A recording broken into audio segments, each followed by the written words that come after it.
o mercado ainda está efervescente, não está definido. Tem clubes, por exemplo, pelo que a gente sabe, uma obsessão para contratar um centroavante por parte do Palmeiras e por parte do Corinthians. Há outros também que querem atacantes. Todo mundo quer um cara que marque gols, é evidente. Mas e tem também ofertas chegando. Então a gente até na tela, preparando o programa, anunciando o programa, aquecendo o programa, a gente colocou destacando o Flamengo, porque tem uma oferta no ar aí de milhões pelo Michael. Não sei se isso vai prosperar ou não.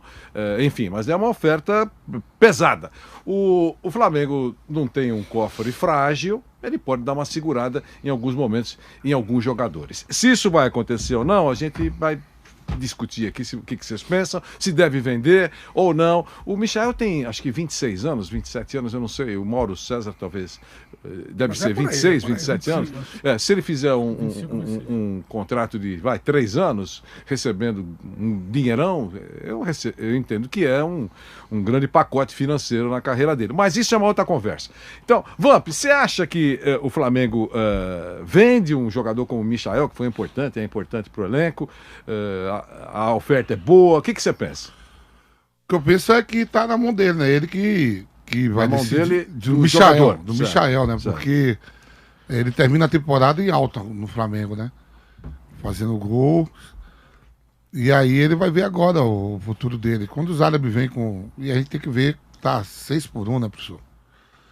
E se o Flamengo vai liberar. Mas assim, eu acho que ele fica, ele não vai pro mundo árabe. Você acha ele que tá ele feliz. E o Mauro César? Mauro, vai ou não vai esse Michael? É cerca de 45 milhões de reais, né? Parece. 46 está lá na tela. A questão é que o Flamengo tem 80%, né, dos direitos.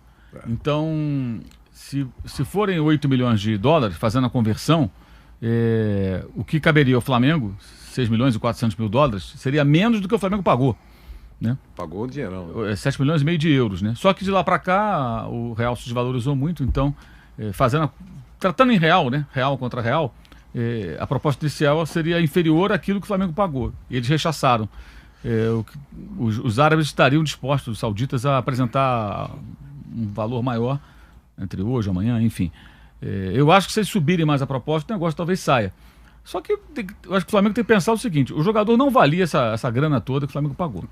7 milhões e meio de euros foi uma disputa, Corinthians e Flamengo, os dois queriam um jogador, o Flamengo estava com a grana, tinha sido campeão, aquela coisa toda, foi antes da pandemia, o Jorge Jesus pediu o jogador, insistiu que queria, porque queria o Michael, que ia fazer o Michael fazer isso e aquilo, e acabou que o Flamengo contratou o jogador. Mas no ano passado, ele, de fato, ele se valorizou muito, né? Ele foi um dos artilheiros do campeonato, ele foi o goleador do time, acho que muito em função também da bagunça que era o time do Flamengo do Renato, o que acaba fazendo com que o jogador mais intuitivo, de jogada individual, de arrancada, possa se destacar mais do que o normal.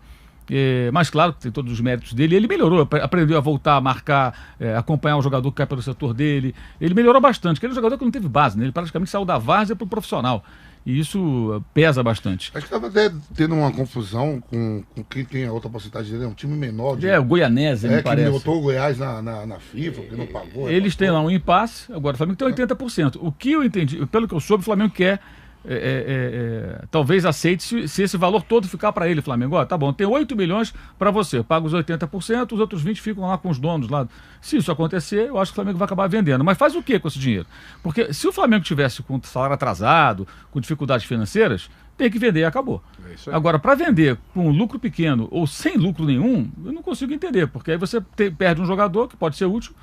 E você vai contratar quem com esse dinheiro? Qual outro jogador que você vai contratar? Se tiver um outro na mira, que você consiga contratar com essa grana, que o técnico goste, o clube entenda que é uma boa troca, digamos assim, tudo bem. Mas tem que pensar nisso tudo, porque no ano passado, por exemplo, o Flamengo vendeu o Gerson por 25 milhões de euros, podendo até aumentar esse valor de acordo com metas que ele eventualmente alcance. Ele custou 11, então ele deu retorno técnico, ganhou títulos e foi muito bem vendido, por uma quantia que é quase mais que o dobro do que o Flamengo pagou. O Michael não, o valor que eles estão oferecendo é muito parecido com o que ele custou. Então não tem lucro financeiro, tem um retorno técnico de uma boa temporada, mas quem vai para o lugar? Lembrando que o Kennedy já foi embora porque o Chelsea o requisitou, né? O Kiel, que é o lateral titular do Chelsea, se machucou, não joga mais nessa temporada, e eles pediram o Kennedy para ter a opção de ala, que ele joga também nessa função. Então já tem essa baixa, o Bruno Viana saiu, que é um zagueiro que não ia ficar, não jogou bem, mas é menos um jogador à disposição do técnico, para a posição não tem. O Rodrigo Caio, só Deus sabe quando vai jogar. recebeu alta do hospital, mas tem problemas. Tá voltando, né? Recebeu alta do hospital, mas até voltar a jogar, a gente não sabe quando vai ser, né? Ainda mais que ele tem um histórico de lesões tremendo. Então, vai ter que se mexer no mercado. Vai ter que pensar no que vai fazer com a saída eventual desse jogador. Mas acho que se subir um pouco a proposta, é provável que eles fechem com os sauditas. E o Flávio? Flávio, é um jogador importante, né? A gente destacou o Michael nos últimos tempos aí, jogando pelo Flamengo, jogador destacando como joga e tal. Uma hora já deu uma pintura aí sobre que a coisa funcionou com ele. E você acha que na situação que o Flamengo tá, que é uma situação confortável, não é o Nogueirópolis que está na Pindaíba, compensa ou não? Ou depende muito do jogador? Não adianta ele ficar aqui e a cabeça dele estiver bem longe do Flamengo. O que você pensa? Bom, eu entendo o seguinte. Primeiro, se eu sou jogador, eu já estava lá. Já metia um turbante. Turbante, não é? Como é que chama? É turbante mesmo. Mas é isso. Enfim, eu já estaria lá. A grana provavelmente é muito maior do que no Flamengo e o cara tem que pensar na carreira dele. Jogador de 25 anos. Eu acho que o Michael, no Flamengo, ele será mais o que ele foi no primeiro ano do que nesse último ano. Concordo muito com o que o Mauro falou da bagunça tática do Renato e não creio que ele será tanta utilidade como teve na época do Renato. É uma bala enorme e ainda se pode melhorar. Eu faria o negócio correndo.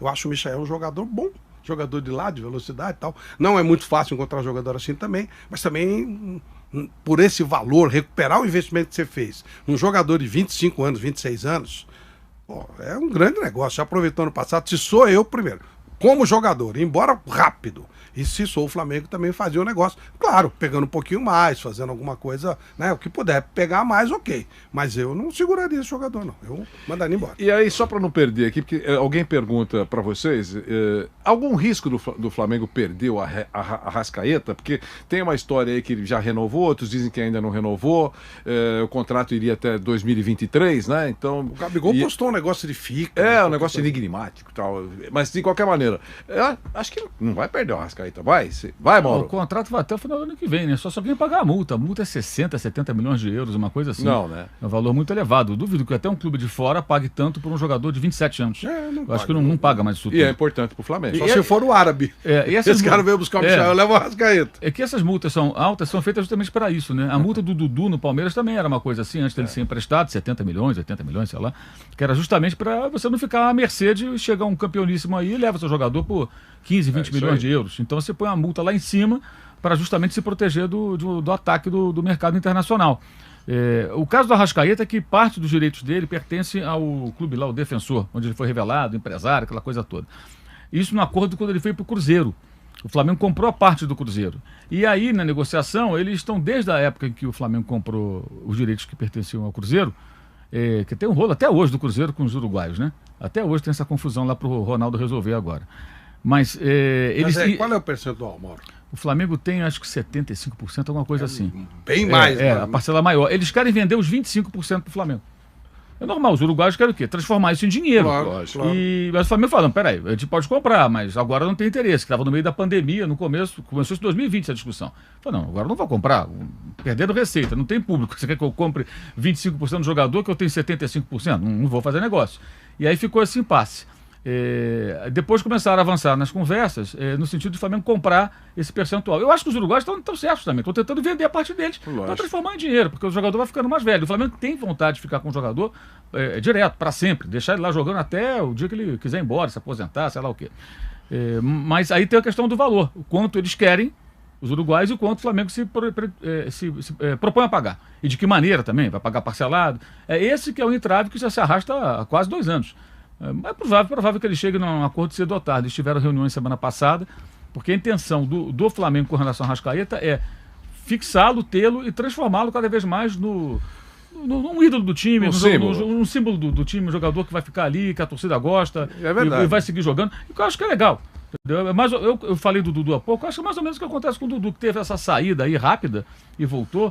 É o jogador mais importante do Palmeiras nos últimos anos, jogador histórico do clube já. A quantidade de títulos, de vitórias das quais ele participou é enorme. Então, assim, um cara desses, se ele pode ficar no clube, se o clube tem grana para segurar, eu acho que é legal. é um ídolo, tem um retorno que esse tipo de jogador proporciona que a gente não consegue medir, que é o garoto que passa a torcer pelo time pequenininho ali porque gosta daquele jogador, admira aquele jogador, e venda de produtos, tudo mais, que esse tipo de cara sempre atrai também. Eu acho que vai acabar acertando cedo ou tarde, eles vão acabar prorrogando o contrato da Arrascaeta e comprando a parte que pertence aos uruguaios. Para fechar o Flamengo aqui, o pessoal vai perguntando, Andréas Pereira, o Flamengo está tentando pagar uma grana aí por ele. Ofereceu 8 milhões de euros, lógico que foi uma proposta inicial para ser recusada, porque o Manchester United colocou por 20 milhões o valor da multa, para abrir uma negociação. 8 milhões, não, 8 milhões não, aí 9, 10, 11, para tentar chegar num número. O que eles estão tentando fazer? Comprar em baixa, porque o jogador foi o pivô da derrota para o Palmeiras na final da Libertadores. Ele está em baixa. Em alguns momentos isso ajuda. Então, eles estão tentando comprar o jogador no momento que ele não está em alta. Até porque, em tese, eu acredito que esse jogador vai render muito mais agora. Ele teve bons momentos, repito, no time do Renato, que era um negócio bem bagunçado. A própria presença dele ali no lance capital da final da Libertadores evidencia isso, porque ele não era o cara para fazer saída de bola. Mas o time é tão bagunçado que alguém tem que se apresentar ali, ele recebeu a bola ali, perdeu, e o Daverson fez o gol. Mas acho que num time mais estruturado, se o Paulo Sousa de fato montar um time mais organizado, eu acho que ele é um jogador que ele vai render bem mais. É um jogador, acho que bem acima da média, muita experiência internacional, e é novo, né? Tem 25 anos. Eu pegaria o dinheiro do Michael e comprava o Andrés Pereira. Acho que aí são posições diferentes, mas eu acho que o Andrés é um cara que tem comerciante, tem muito a evoluir. E essa esperação da Arrascaeta também, sem dúvida. Aliás, o Daverson postou um negócio tão engraçado essa semana. Ele postou o gol do Oeste, né? Que eliminou o Flamengo. Foi muito parecido. E aí ele postou assim, ele falou assim, sabe? Ele escreveu, né? A foto ele postou assim. A hora que eu peguei aquela bola, que eu roubei a bola do Andrés Pereira, falou, por que eu peguei essa bola? Falou naquela fração de segundo. Se eu perder esse gol, eu tô morto. Eu não queria tanta responsabilidade. Aí falou, graças a Deus eu fiz o gol. Falou que o que ele pensou foi, por que eu peguei essa bola? Olha onde é que eu fui parar. Virou ídolo, né? Mas podia ter virado... Não, a gente falou outro dia que o Mauro César estava aqui no programa, eu lembro que a gente falou alguma coisa sobre isso, que o cara aproveita a bola. Essa é a bola. Você lembra? Nós falamos alguma coisa. Acho que é do Pablo. Falando do Pablo, que teve a bola contra o Palmeiras e não fez. Tem muito a ver com essa dispensa dele. Tem muito a ver. É o momento, é o nosso capital. A bola. O Daverson aproveitou a bola. Quer dizer, ele tá. Mas ele se assustou. Falou, porque assim, quando o jogador faz história com um gol importante, o goleiro pega um pênalti, esse momento é o famoso cavalo selado que passa uma vez na tua frente e talvez nunca mais volte. Muda a sua vida. Então você tem que aproveitar aquela chance. Essa é a chance. Não, muda a vida do cara. Muda a vida do cara. Muda. Copa do Mundo muda a vida do cara. Sim. Às vezes o cara vai desacreditado, volta um semideus. Às vezes o cara vai semideus e volta desacreditado. Fala, é um momento da carreira, né? O dono lá do Audax falou assim, rolou aí o cavalo selado, o cara falou assim, hein, seu Mário? O cavalo selado, quando passa, tem que pegar e mutar, né? Ele falou, não, o cavalo passa todo dia, vocês que são burros. Então, às vezes o Davis caiu várias vezes a cara do gol e não fez, né? Pode ser, mas é verdade, o cavalo passa mais de uma vez, né? É verdade. Burro passa mais, não o cavalo passa. Por falar nisso,